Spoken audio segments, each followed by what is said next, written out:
iPads and other devices are called tablets because they belong on tables. They are tested 20 centimeters away from that big guy that I showed you before. 20 centimeters away. They are not approved to be held in the laps of little children, although millions of kids are having them now in schools because the people involved in educational technology and those involved in public health research are not talking to one another. Because if they were, they would understand that you're giving children a two-way microwave radiating device, and if you must give them such a device for learning purposes, put it on airplane mode so that it's not sending and receiving signals as it does otherwise. Now, this is some new modeling, again, that we've developed with colleagues in Brazil, and we can share with you how we've done it. We first start out with the MRI and create the model with 1 millimeter voxels, and this is quite a bit of work goes into creating this, and here is what it looks like after a period of 6 minutes. And that's really not as bad as it might look because you see the red area only gets partway through the eye of the adult, right? The one that we're really concerned about is this one with the young child. And this is a 3-year-old brain that we modeled. And you see that by the end of that 6-minute call, the peak radiation, yellow and red, is getting all the way into almost both eyes. And again, this is one call, and it's not going to kill anybody. It may not cause any biological effect whatsoever for 1 call or 2 calls or 3 calls. But the question is, what's the cumulative impact of this kind of exposure? How do we evaluate it? And I want to show you an example of some of the work that we are doing now that I'm releasing here for the first time. And this is a modeled microwave radiation dose of a 6-year-old with greater levels to the frontal and temporal lobes, eyes and cheek. And watch this here. Now, yellow, white, and red are the hottest, all right? And if you look carefully, you will see it's going into the eye, the nose. Do it again, just so you'll get to see it. And partly into the brainstem. Now, that's just showing you that there's going to be some exposure into that area of a young head. It doesn't tell you that there's any biological effect, right? Now, the next slide is going to show you something that might be of interest to students and faculty here. And that has to do with exposure to the reproductive organs. We call them the gonads. I think you say the testicles. And bone marrow.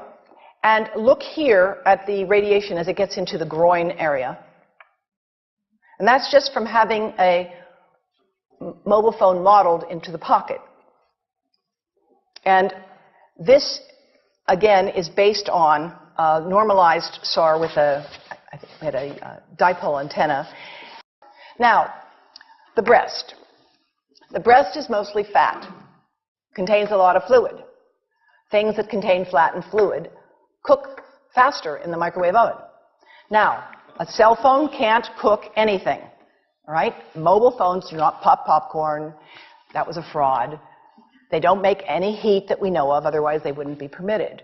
But they do go through things that contain fat and fluid. And we are now working at Environmental Health Trust with scientists at the University of California, San Francisco, scientists at formerly the president of the American Cancer Society of California, because we are seeing women who keep cell phones in their bras. Has anyone seen a woman put a cell phone in her bra? Hands up, please. Please tell them you've heard now why they shouldn't do that. And here I want to show you our first case report from 2009, and we now have many more. This was a Chinese-American woman who used her cell phone 4 hours a day in her bra for 10 years while she was driving. Now, and you drive with a phone on your body. The phone is smart. It's going to go from one tower to another, and it's going to say, here I am, where are you, here I am. And it's going to be going to max power each time it moves from one cell tower to another. And there it was right next to her chest. And the tumors that developed right under the antenna of the phone. unusual tumors. But in the meantime, people have a right to know how you can minimize exposure. And again, I think this information is available on our website, will be available on yours. Remember, if you have to give a phone to a child, put it on airplane mode. And think about this. That microwave oven, it works because there's a metal box around the microwave signal, and the signal pings all over the place. Next time you get into an elevator or a train for any length of time, put your phone on airplane mode. Otherwise, that signal is going all over the place, magnifying and coming back.